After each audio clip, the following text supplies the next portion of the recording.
primeira igreja presbiteriana em Petrolina, acolhendo vidas, adorando a Deus e anunciando às nações. Meus irmãos e minhas irmãs em Cristo Jesus, sejam os membros desta amada igreja, a primeira igreja presbiteriana de Petrolina, sejam outros membros de outras igrejas verdadeiras do Senhor e que nesta noite estão nos honrando com a presença. Como é bom estarmos aqui. Como é bom vivermos a comunhão dos santos. Você já parou para praticar a seguinte disciplina? Enquanto você canta alguns cânticos, como por exemplo, usa-me, usa-me, olhar para o teu irmão e perceber que ele está presente e o teu coração se encher de júbilo. Você já sentiu isso? Já praticou isso?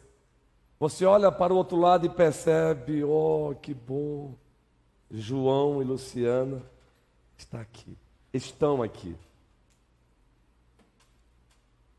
Que bom. Já parou? Oh, que bom, querido irmão Matias está aqui nesta noite. Que bom. Aí você começa a cantar e o coração vai batendo forte. Aí você dá uma viradazinha e olha para o ministério de canto que diz: louvado seja o teu nome, Senhor, por esses talentos.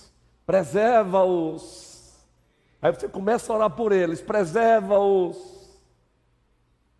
Aí você olha para Noemi e diz: ah, Senhor, como é bom Noemi aqui conosco. Por muitas vezes, nesta noite, há pouco, eu e o pastor Abraão olhamos um para o outro e aquele sorriso gostoso de alegria.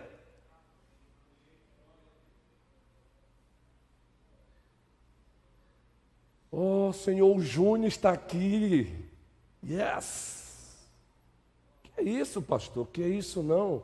É isso. Nós somos família de Deus. E precisamos expressar essa alegria em estar juntos. Eu dei uma olhadinha ali, olhei Paulo, Fabiana, Miguel voltou. Louvado seja o Senhor.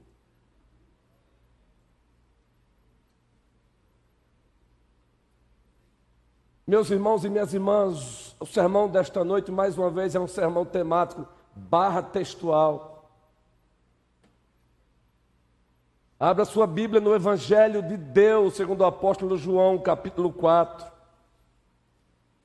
E neste primeiro momento, leremos apenas o versículo 24, como base bíblica e homilética. Toda a igreja, num ato de adoração, vamos ler juntos num ato de adoração, como um ato de adoração. Então vamos ler com a mente, vamos ler com o coração. A leitura da palavra também deve ser teologia pegando fogo. É luz e calor na linguagem de Martyn Lloyd-Jones, no livro dele, Pregação e Pregadores, um clássico. Todos, Deus é Espírito, e importa que os seus adoradores o adorem em Espírito e em verdade. E o nosso tema, requisitos éticos inegociáveis para que a adoração seja aceita pelo triuno Deus. Toda a igreja aí, vamos ler? Requisitos éticos inegociáveis para que a adoração seja aceita pelo triuno Deus, o Pai, o Filho e o Espírito Santo. Este é o terceiro sermão dessa série temática que tem como assunto adoração. E no primeiro sermão, afirmamos aqui no poder e pelo poder do Espírito Santo, que o propósito principal da redenção é adoração. O propósito principal, é claro, é evidente, é óbvio que existem outros propósitos no plural, mas, todavia, no entanto, todos eles apontam para o principal, adoração. Se você fizer uma boa teologia bíblica do Antigo Testamento, uma boa teologia bíblica do Novo Testamento, você facilmente vai perceber que o propósito principal da redenção é adoração. Dissemos isso aqui. Quando o Senhor Deus convoca Moisés para que o mesmo compareça diante de Faraó com uma intimação, com um ultimato, e o ultimato era este: deixai ir o meu povo para que me sirva, serviço, liturgiar, adorar. Está lá em Êxodo 3. E todo o diálogo de Deus com Faraó, por intermédio de Moisés, tem como essência esta mensagem: deixai ir o meu povo para que me adore. Deixai sair o meu povo para que me sirva. Aí você, como citamos aqui, lê o Evangelho de Deus, segundo o apóstolo João, capítulo 4, versículo 24, nós encontramos a segunda pessoa da Santíssima Trindade, Jesus Cristo, aquele que há mais de 2000 anos armou a sua tenda entre nós, tabernaculou entre nós. É esse o vocabulário que nós usamos para falar de encarnação. Aquele que assumiu também a nossa plena humanidade, com exceção do pecado. Há 2000 anos, ou melhor, há mais de 2000 anos, estando aqui, como perfeito profeta, ele disse: Deus é Espírito. Preste bem atenção. E a partir dessa descrição de Deus, ele diz, implicação número 1. Logo, ou portanto, importa que os seus adoradores o adorem em espírito e em verdade. Mas se você voltar para o versículo 23, ainda fica completo. Mas vem a hora, e já chegou, em que os verdadeiros adoradores adorarão o Pai em espírito e em verdade, porque são estes que o Pai procura para seus adoradores. São esses que o Pai procura. A última parte do versículo 23, ganhando força com o 24, são esses que o Pai procura para quê? Para que o adorem. Ou seja, reforçando o tema, o sermão temático / textual que pregamos aqui, o propósito principal da redenção é a adoração, e é por isso que estamos aqui nesta noite mais uma vez. John Piper, por sua vez pegando carona, John Piper é um servo do Senhor, um pastor norte-americano, um batista de tradição bíblica reformada, uma bênção. Ele escreveu um livro com o título Alegrem-se os povos. Se você quer vibrar com missões, leia esse livro de John Piper. Alegrem-se os povos. Já está uma capa nova aí, bem linda.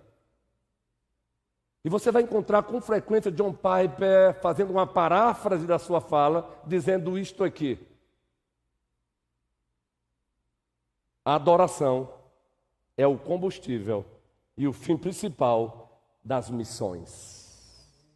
A adoração é o combustível e o fim principal da adoração. A igreja faz missões para que os povos conheçam, reconheçam Deus como Deus e o adorem. Fazemos missões para que o Salmo 67 seja cumprido. O que é que diz o Salmo 67? Vamos lá rapidinho.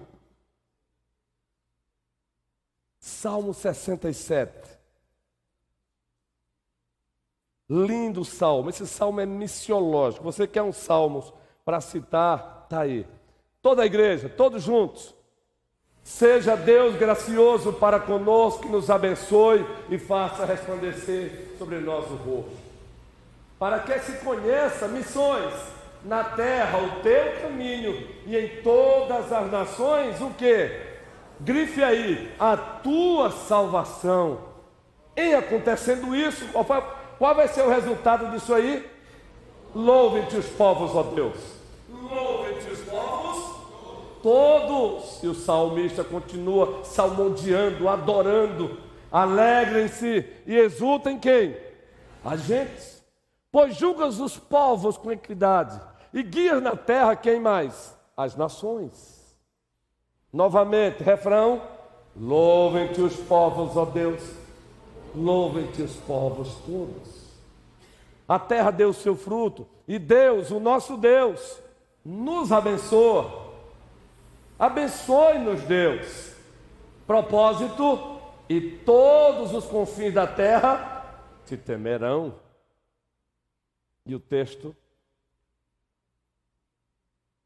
abençoe-nos, Deus, e todos os confins da terra te temerão. A adoração é o propósito principal da redenção. No segundo sermão, e aqui fomos abençoados com o nosso Ministério de Divulgação, com as artes, o tema foi este: adorar sempre, lembram? Mas adorar da maneira correta. Na nossa rima, adorar do jeito certo, no português coloquial. Adorar sempre, mas adorar da maneira correta, adorar do jeito certo. Foi o segundo sermão dessa série temática barra textual. Pois no Antigo Testamento encontramos Deus se importando com a maneira certa da adoração. Êxodo 20, segundo mandamento: não farás para ti imagem de escultura, nem semelhança alguma do que há em cima no céu, nem debaixo da terra. E ele prossegue dizendo: não as adorarás, e nem se prostrarás diante dela. E ele continua dizendo: porque eu sou Deus zeloso. E ele vai dizendo, e ele vai falando, o que é que ele faz com aqueles que ousem adorá-lo da maneira errada. Observem que ele não só está proibindo aí adorar ídolos, como ele está proibindo adorá-lo através de ídolos. Adorá-lo da maneira errada, do jeito errado. Então ele se importa. No Novo Testamento, acabamos de citar João 4, 24, quando o próprio Cristo disse: Deus é Espírito, e por conta disso, ele se importa. Ele se importa, ele leva a sério que a adoração seja certa. E na linguagem da nova administração da Aliança da Graça, a adoração correta é em espírito e em verdade. O mestre por excelência. Poder de síntese inigualável. Quantas verdades temos aí, queridos presbíteros, reverendo Abraão, em espírito e em verdade. Ele se importa. E nós que somos uma igreja de tradição bíblica e reformada, usamos muito essa linguagem do rito cultico. Uma adoração do jeito certo tem que ter elementos do culto, as formas do culto e as circunstâncias do culto. E nos concentramos aqui nos elementos de culto. Uma adoração correta tem: a igreja lê a palavra. Uma adoração correta, a igreja canta a palavra. Numa adoração correta, a igreja ora a palavra. Numa adoração correta, a igreja dramatiza a palavra, os sacramentos, os meios de graça, na linguagem dos nossos irmãos batistas também, e outras denominações mais verdadeiras, as ordenanças. São os elementos de culto. As formas é como praticamos esses elementos. As circunstâncias é se vai ser aqui neste templo ou debaixo de uma árvore. Deus se importa com a adoração correta. Adorar sempre, mas adorar do jeito certo, da maneira correta. E o tema desta noite, bem claro, bem objetivo: requisitos éticos inegociáveis para que a adoração seja aceita pelo triuno Deus. A igreja pode ter a compreensão de que o propósito principal da redenção é a adoração. Como consequência, ela procura fazer isso e ela procura adorar do jeito certo. Contudo, se os requisitos éticos e inegociáveis não forem encontrados em nós, essa adoração ela é rejeitada por Deus. Ética cristã, pois existem uma multiplicidade de éticas. Ética envolve a conduta do ser humano, o comportamento, o seu dia a dia, na relação com o outro, na relação consigo mesmo, na relação com o outro, na relação com a terra, com o cosmos, com o universo, e na relação com Deus. Ética. Os pastores estudam essa disciplina no seminário, ética cristã, e ainda tem ética pastoral. É simples. Ética cristã envolve os deveres que Deus exige de nós. Linguagem bem simples. O que é ética cristã? Os deveres que Deus exige de nós. Os deveres que Deus exige de nós. Numa linguagem bem simples, isso é ética. Então vamos deixar um pouquinho uma linguagem um pouco mais complicada e difícil para outros momentos. Quando você estiver aqui fazendo o curso no Centro Reformado de Missões, aguardem. 12 disciplinas. Aí você vai ter essa disciplina com um pouco mais de profundidade. Então grave isso. Ética tem a ver, ética cristã, com os deveres que Deus exige de nós. De nós. Então, se fosse para colocar ali, colocaria assim: requisitos ou deveres inegociáveis para que a adoração seja aceita pelo triuno Deus. Substitua a ética por dever, porque ética cristã são os deveres que Deus exige de nós. Se você pegar o catecismo maior ou menor, você vai ver que logo após a segunda pergunta, você vai encontrar esse tipo de pergunta: o que Deus exige de nós?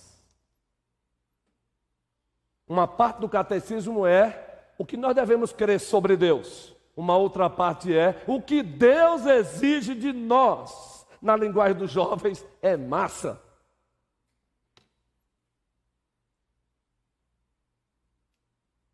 Então, Deus exige sim, existem requisitos, existem deveres cristãos que Deus exige, que é inegociável, e se esses deveres não forem cumpridos, a adoração, ainda que seja feita do jeito certo, externamente falando, Ele não aceita. Ele não aceita. Podemos ter aqui um cântico afinadíssimo. Podemos ter aqui uma liturgia totalmente regida por uma teologia da aliança aprofundada. Mas se a ética cristã, que é sinônimo de deveres que Deus exige de nós, não for encontrada em nós, se não formos praticantes dessa ética cristã, que para Deus é inegociável, a adoração não será aceita por Ele. E queremos ver alguns exemplos disso. E a Bíblia nos oferece exemplos. ela nos convida, Deus nos convida a alguns exemplos. Ora, a própria Escritura em Romanos 15:4 diz assim, vejam só rapidamente. Romanos, carta de Deus, capítulo 15, versículo 4, diz assim: pois tudo quanto outrora foi escrito, para o nosso ensino foi escrito, a fim de que, pela paciência e pela consolação das Escrituras, tenhamos esperança. Então vamos praticar isso aí que Paulo disse? Vamos ver alguns exemplos de Deus rejeitando alguns cultos do seu próprio povo, tanto na antiga administração da Aliança da Graça, Velho Testamento, como na nova administração da Aliança da Graça, Novo Testamento. Nós temos exemplos. Nós temos textos que narram o povo prestando culto e Deus rejeitando. O povo prestando culto e Deus dizendo: eu estou com náusea desse culto que vocês estão me oferecendo. Eu estou cansado desse rito cultico de vocês. Vamos ver então, primeiro texto que narra isso, Isaías, primeiro capítulo. Isaías, primeiro capítulo. O profeta Isaías profetizou no ano, aproximadamente ano 700 antes de Cristo. Profeta Isaías, primeiro capítulo, observem que a cena é a cena de um tribunal. E Deus começa assim, toda a igreja, vamos lá? Visão de Isaías, filho de Amós, que ele teve a respeito de Judá e Jerusalém, nos dias de Uzias, Jotão, Acás e Ezequias, rei de Judá. Ele profetizou nesse tempo aí. Ele acompanhou 4 reis. Vamos lá, continuemos? Ouvi, ó céus, e dá ouvidos, ó terra, porque o Senhor é quem fala. Criei filhos e os engrandeci, mas eles estão revoltados contra mim. O boi conhece o seu possuidor, e o jumento o dono da sua manjedoura, mas Israel não tem conhecimento, o meu povo não entende. Agora para aí, adiante para o versículo 10 agora, porque não dá para fazer toda a leitura do capítulo aqui em virtude do tempo. Novamente, todos juntos, ouvi a palavra do Senhor, vós, príncipes de Sodoma, prestai ouvidos à lei do nosso Deus, vós, povo de Gomorra. Preste bem atenção o que é que está acontecendo aí. Vocês são cristãos, crentes, lê a Escritura e conhecem os textos narrativos que narram o juízo de Deus caindo sobre Sodoma e Gomorra. Leia Gênesis em casa, 18, 19, em casa. Espera aí, você entendeu? O Senhor Deus faz uso, o Senhor Deus chama o seu povo, as lideranças do seu povo, de que, gente? Sodoma e Gomorra. Você gostaria de estar lá, no lugar de Isaías, se dirigindo ao povo de Deus, chamando o povo de Sodoma e Gomorra? Hoje, quando você quer ofender alguém, agredir alguém, xingar alguém, você acaba evocando alguns personagens, não é?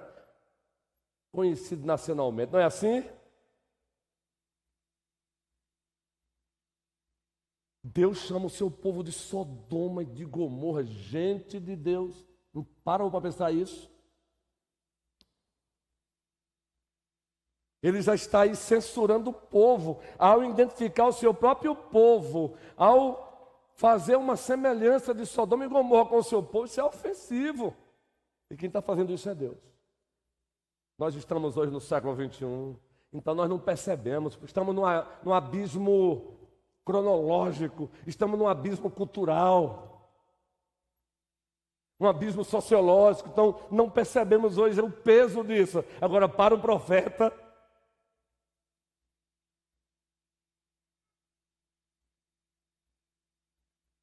não sei se você já viu uma mulher não cristã com raiva da sua filha, xingando-a, chamando-a de uma tal outra mulher que vem do seu corpo, que é conhecida por todo mundo ali no bairro. Alguém já presenciou isso? Uma mãe não crente chamando a sua filha pelo nome de uma outra mulher que ali no bairro é conhecida como profissional do sexo. E ela diz, você, sua, e cita o nome lá da pessoa.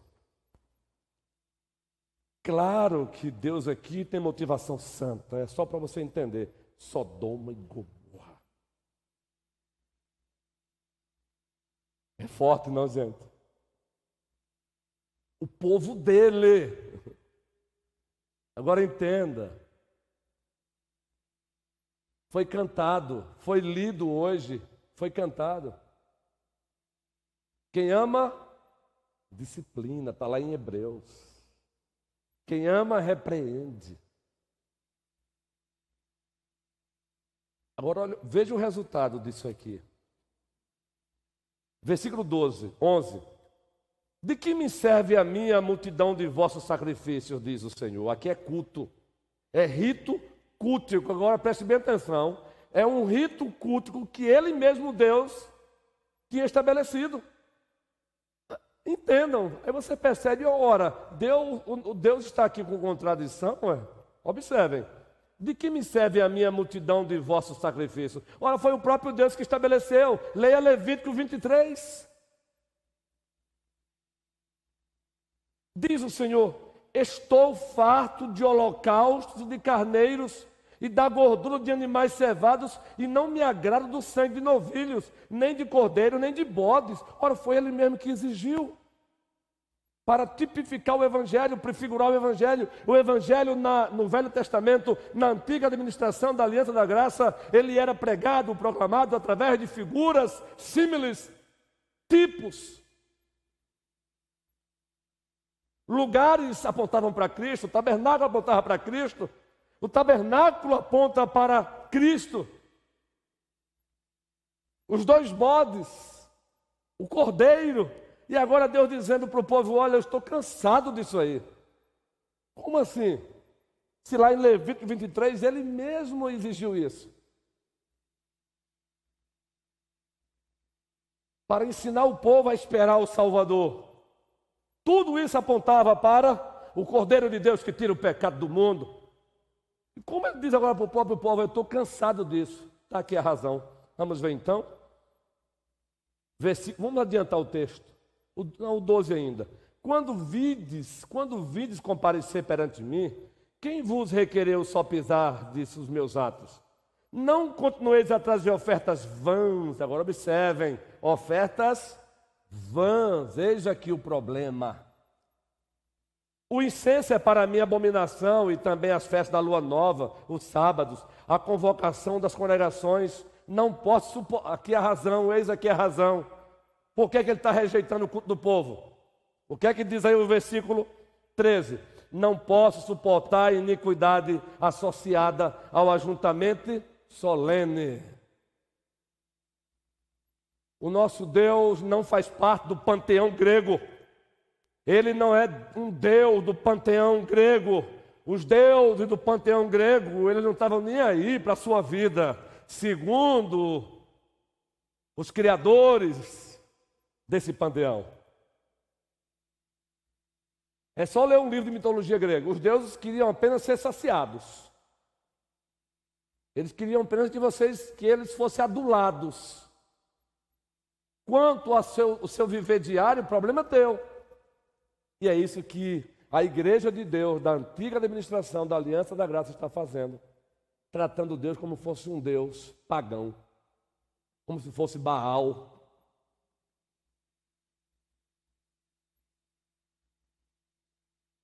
Não. O culto solene de vocês está manchado com iniquidade. Por isso eu não aceito. Eu abomino, diz o texto. Agora, observem os versículos 16 e 17. Antes, o 15 ainda. Pelo que, quando estendeis as mãos, era a prática do judeu orar estendendo as mãos, sabia? Também. Escondo de vós os olhos, sim. Quando multiplicais as vossas orações, espera aí, a oração. Ora, foi o próprio Deus que estabeleceu esse meio de graça, a oração. Observe o que ele está dizendo aqui, povo querido. Quando multiplicais as vossas orações, não as ouço. Por quê? As vossas mãos estão cheias de sangue.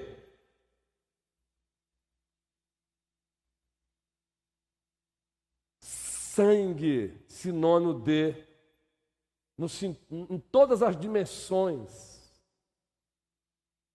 morte, opressão, assassinatos, injustiças. As vossas mãos estão sujas de sangue. Por isso, eu aborreço esse ritual de vocês. O ritual que ele mesmo, Deus, havia exigido. Mas ele havia exigido associado à obediência aos seus mandamentos morais e espirituais. Está aqui. Agora, os versículos 16 e 17. Nós temos aqui um resumo no aspecto positivo e negativo dos requisitos éticos. Ética cristã, os deveres que Deus exige do seu povo. Aí ele resume aqui nos versículos 16 e 17. Vamos lá, toda a igreja? Lavai-vos, purificai-vos, tirai a maldade de vossos atos diante dos meus olhos. Última parte, grifa aí. Cessai de fazer o mal. Para aí. Isso é exigência ética no aspecto negativo. É uma exigência de Deus no aspecto negativo. Cessai de fazer o mal. E o mal aí é o mal moral.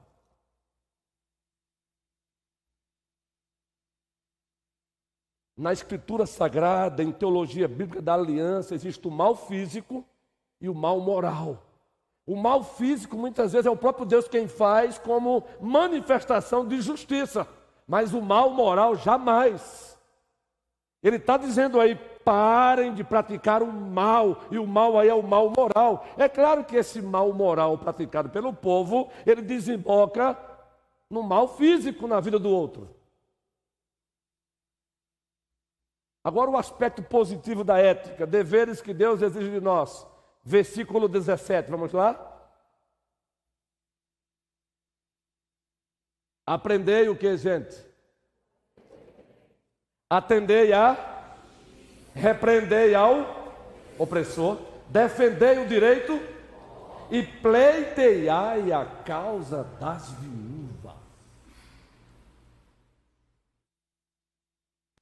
Louvado seja o teu nome, Criador dos céus e da terra. É por isso que nós te adoramos, porque tu és perfeito. A ética que Deus exige de nós é perfeita. Tem um aspecto negativo, cessai de fazer o mal. Aspecto positivo, aprendam a praticar o bem. Ou seja, para ele, não basta você deixar de fazer o mal, se faz necessário fazer o bem. Eis aí requisitos éticos inegociáveis para que o nosso culto prossiga sendo aceito pelo Trino Deus. Como filhos e filhas dele.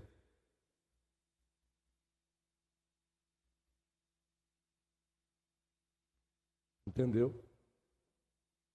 Nós aqui iríamos trabalhar panoramicamente também Isaías 58, mas usando o bom senso pastoral e da homilia, da prédica, da mensagem, vamos para o Novo Testamento. Observe Marcos capítulo 7. No Novo Testamento, Marcos capítulo 7. Observem, povo querido. Marcos capítulo 7. Mas em casa, fica a tarefazinha, leia Isaías 58 em casa. Aproveite e leia esse texto. Isaías 58.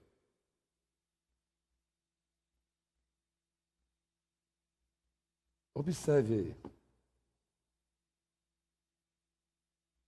Versículo 5. Interpelaram-no os fariseus e os escribas, porque não andam os teus discípulos de conformidade com a tradição dos anciãos, mas comem com as mãos por lavar? Observe agora. Respondeu-lhes: bem profetizou Isaías a respeito de vós, hipócrita. Como está escrito, aí ele agora evoca Isaías 29, ele traz à tona Isaías 29. Este povo honra-me com os lábios, mas o seu coração está longe de mim. Observem que cantar com os lábios, e esse cantar com os lábios está divorciado do coração, ele não aceita essa adoração. Está aí, meus irmãos. Versículo 7. Porque, olha, vejam a força dessa afirmação. Toda a igreja. E em vão, ensinando doutrinas que são preceitos de homens. Preste bem atenção. Em vão me adoram. Ou seja, a adoração de vocês é pior do que o nada. Porque o nada não me ofende, mas a adoração de vocês me ofende. O nada não me ofende, mas a adoração de vocês me ofende. Então a adoração vã é pior do que o nada. Em vão me adoram, ensinando doutrinas que são preceitos de homens. Aí você pergunta, hoje é dia de ceia do Senhor. Um elemento do culto, não é, pastor Marcos? Reverendo Marcos, fomos informados que ele é um pastor da igreja presbiteriana Jerusalém, em Natal. A ministração dos sacramentos, meio de graça ou ordenança, é um ato de culto a Deus.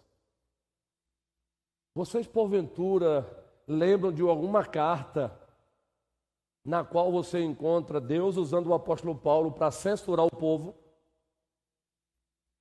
O próprio Deus dizendo, olha, nisso aqui eu não vos louvo. Então vamos para 1 Coríntios capítulo 11. Gente, isso é demais. Isso aqui é ato de culto. Primeira carta aos Coríntios capítulo 11. Por favor, povo querido, povo amado. Falamos que era um sermão textual, temático / textual, e está aí. 1 Coríntios capítulo 11. Observem o que Paulo diz, povo querido. Versículo 17. Primeira carta de Deus aos Coríntios. Toda a igreja, vamos lá. Exercício, ato de adoração. Nisto, porém, que vos prescrevo, não vos louvo. Peraí. Paulo está dizendo, ó, nisto, porém, que vos prescrevo. Ele vai dizer agora o que agora? Observe que não está nisso, está nisto. É o que ele vai dizer agora. Porém que vos prescrevo, não vos louvo. Vamos lá agora? Porquanto vos ajuntais, adoração, congregação, reunião cultica, vos ajuntais não para melhor, e sim para pior. E o que eles estavam fazendo naquele ajuntamento? O texto prossegue. Vamos lá. Toda a igreja. Porque antes de tudo, estou informado a haver divisões entre vós, quando vos reunis na igreja, e eu em parte o creio. Entenderam aí agora? O nisto lá de cima, nisto eu não vos louvo, mas o texto ainda continua, Sandra. Porque até mesmo importa que haja partidos entre vós, para que também os aprovados se tornem conhecidos em vosso meio. Quando, pois, vos reunis, semelhante a esta reunião, No mesmo lugar, observem, não é a ceia não é a ceia do Senhor que vocês estão comendo. Que é isso, Paulo? Que coragem! Eu volto a dizer, é muito fácil ler essa carta. Estamos no século 21. Ela foi escrita no primeiro século. Abismo cultural, sociológico, cronológico e etc. Não é a ceia do Senhor que vocês estão comendo. Agora, aqui para nós, entende por que essa mesma igreja deu muitas bofetadas no apóstolo Paulo? Entende por que para essa igreja ele escreve assim: quanto mais eu vos amo, menos amado eu sou? Entende agora? Quanto mais eu vos amo, menos amado eu sou. Está aí uma das razões. Porque ele nunca se importou com a sua reputação, e sim com a reputação de Deus, e sim com a glória de Deus. Então amar é exortar, é admoestar. Mesmo tendo dito isso para essa mesma igreja, ele disse: me gasto e me deixarei gastar por vocês. 2 Coríntios 11:12. Eu me gasto e me deixarei me gastar por vocês. Sabe por quê? Ele não se gastava pela igreja esperando recompensa da igreja, mas a recompensa do Supremo Pastor.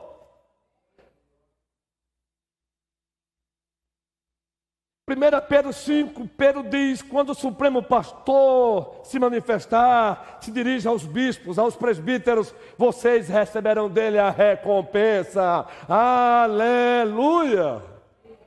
Que significa: louvado seja o Senhor. Paulo censura o culto da igreja em Corinto, estava sendo censurado por Deus. Palavras de Paulo são palavras de Cristo são palavras de Deus. E caminhando para encerrar esse sermão temático / textual, eu não posso deixar de citar Tiago 4. Aliás, vai ter uma gincana didática, parabéns aí ao diácono Luciano, precioso Luciano, com os demais conselheiros das nossas sociedades internas que estão aí promovendo uma gincana didática. O objetivo é ensinar, instruir. E qual é o livro-texto? Tiago 4. Observem. Tiago 4, gente. Nós estamos no século 21 também, né? Ele se dirige à igreja, preste bem atenção. Ele está se dirigindo à igreja. Gente, é demais. Wendel, é demais. Observe. De onde procede guerras e contendas que há entre vós? Você está falando do povo de Deus. De onde, senão dos prazeres que militam na vossa carne? Cobiçais e nada? Matais e invejais e nada podeis? Viveis a lutar e a fazer guerras? Ponto. Aí ele prossegue. Nada tendes, toda a igreja, porque não pedis? Agora observe o versículo seguinte. Pedis e não recebeis, porque pedis mal. Que mal é esse? Para esbanjardes em vossos próprios prazeres. Significa que até a nossa oração, ela pode ser uma oração pecaminosa, uma oração egoísta, uma oração narcisista. E o texto prossegue. Infiéis, não compreendeis que a amizade do mundo é inimiga de Deus? Aquele, pois, que quiser ser amigo do mundo, constitui-se só até mesmo. Rapidamente volto para Isaías novamente, primeiro capítulo. Porque o nosso Deus, ele não tem prazer apenas em censurar. Aliás, o prazer dele é em resgatar. O prazer dele é restaurar. O prazer dele é levantar. O prazer dele é erguer. Lá em Isaías, depois que ele diagnostica o povo, depois de oferecer o diagnóstico do povo, ainda bem que ele não para no diagnóstico, ele não para na censura. Louvado seja o seu nome. Isaías, primeiro capítulo, ele não para na censura. Isaías, primeiro capítulo, adianta aí conosco, versículo 18. Ele agora usa o profeta e diz, agora ouçam, toda a igreja, vinde, pois, e arrazoemos, diz o Senhor. Isso aí, esse arrazoemos, traz a ideia de uma decisão tomada em tribunal. Vinde, arrazoemos, diz o Senhor. Vamos lá, toda a igreja. Ainda que os vossos pecados sejam como a escarlata, eles se tornarão brancos como a neve. Ainda que sejam vermelhos como o carmesim, se tornarão como a lã. Louvado seja o Senhor. Teu sangue leva-me além, a todas as alturas, onde ouça a tua voz, fala de tua justiça pela minha vida. Esse é teu sangue, tua cruz, mostra tua graça, fala do amor do Pai, que prepara para nós um caminho para Ele, onde eu posso me achegar. Somente toda a igreja.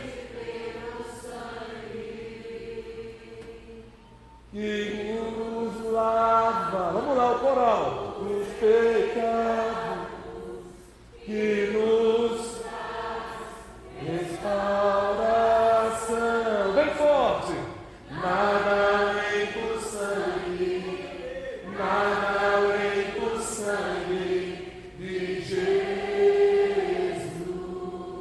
Aí na primeira epístola do apóstolo João disse, o sangue de Jesus Cristo nos purifica de todo pecado. Ele não tem prazer apenas em censurar, ele censura para depois resgatar. Voltem-se para mim, voltem-se para mim, voltem-se para mim. Volta Israel, volta Israel. E Tiago, para encerrar, volta para Tiago 4 novamente. Tiago 4 novamente.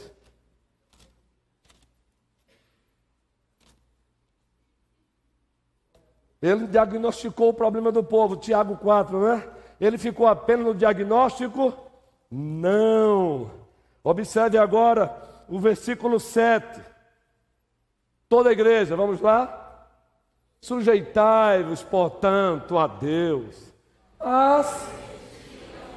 e Ele fugirá de vós. Continua. Chegai-vos a Deus, e Ele se chegará a vós outros. Purificai as mãos, pecadores, e vós que sois de ânimo douro, limpai o coração. Afligi-vos, lamentai e chorai, converta-se o vosso riso em pranto e a vossa alegria em tristeza. Vamos lá? Humilhai-vos na presença do Senhor, e Ele vos exaltará. Arrependamo-nos, pois, e dele teremos sempre perdão em Cristo Jesus. A oração dos discípulos é assim que John MacArthur chama, é o famoso Pai Nosso. Toda a igreja, apenas citando, ela começa assim, prefácio, Pai Nosso que estás nos céus. 3 pedidos verticais: santificado seja o teu nome, venha a nós o teu reino, seja feita a tua vontade, assim na terra como nos céus. 3 pedidos horizontais: o pão nosso de cada dia dá-nos hoje. Agora, perdoa as nossas dívidas, assim como temos perdoado aos nossos devedores. Não nos deixes cair em tentação, mas livra-nos do mal. Conclusão: pois teu é o reino, é o poder e a glória para sempre. Toda a igreja diz: amém. Que o Senhor nos abençoe. Prossigamos, povo querido. Prossigamos, povo amado. Vamos com tudo. Vamos juntos. Vamos com todos. Mas vamos com o triuno Deus. Amém.